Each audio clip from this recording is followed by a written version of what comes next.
we're trying to get people interested in the arts who might not necessarily be so knowledgeable. Do you have any advice for how to approach music for the first time when you're going to a concert for viewers who might, or listeners who might not be so familiar? You don't have to be sophisticated, you don't have to know anything about music. You just have to go and enjoy it. Mm-hmm. You just have to go and sort of fall into that world of sound. Even if you don't understand it, it's not an embarrassment.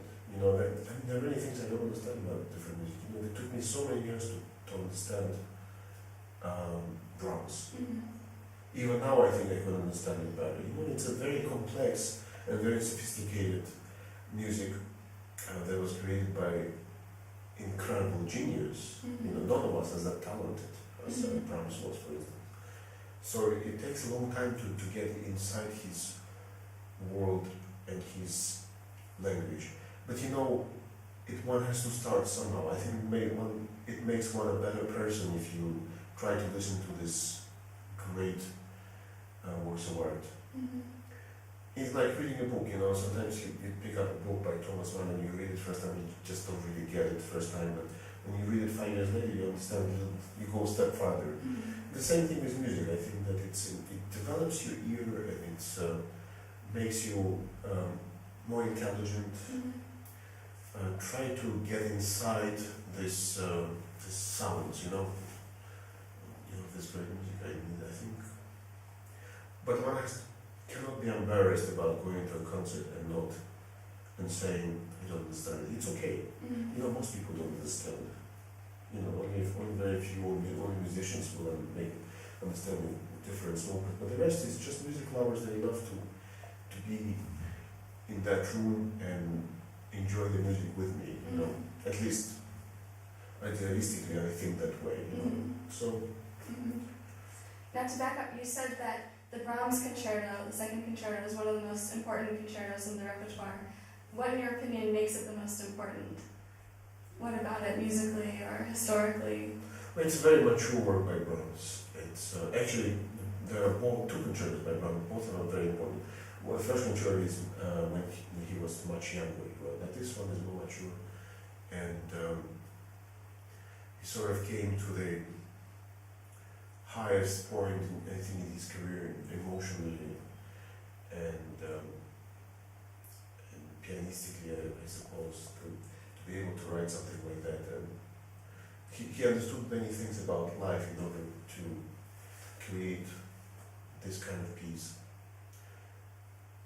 You know, I think just in general, it's considered to be like, you know, for an actor, if Shakespeare actor, maybe Hamlet will be the focal role, but for us, it's Brahms second concerto. You know, it's that kind of comparison. Wow.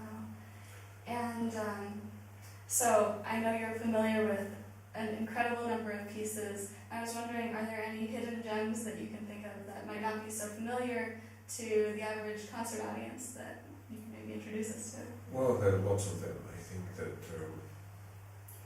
you know, I still sometimes I turn on the radio and they're playing a piece I've never heard of. You know, just the history of music of the last 200 years is so rich.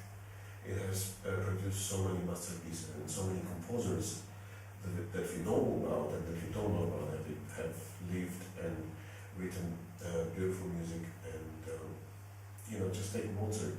There are hundreds of masterpieces. Beethoven, hundreds. Schubert. You know, it's just the beginning, of course. And then you go to 20th century music, which is unbelievable. Bartók and Stravinsky and Prokofiev, Shostakovich and Messiaen, and etc. And today's composers also are very important. That they're producing new sounds, you know, that reflect our life today. It's fascinating, I must say. And one final question. I'm aware that a number of classical artists are doing collaborative projects with more contemporary musicians. Are you interested in any of that, or what do you think about that? You're talking about crossover? Yeah, crossover.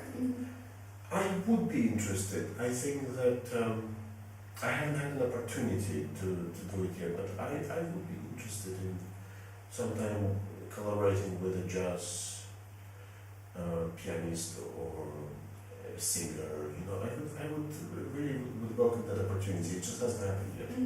But, you know, I think it only enriches my musical life. You know, I don't want to be limited only to classical.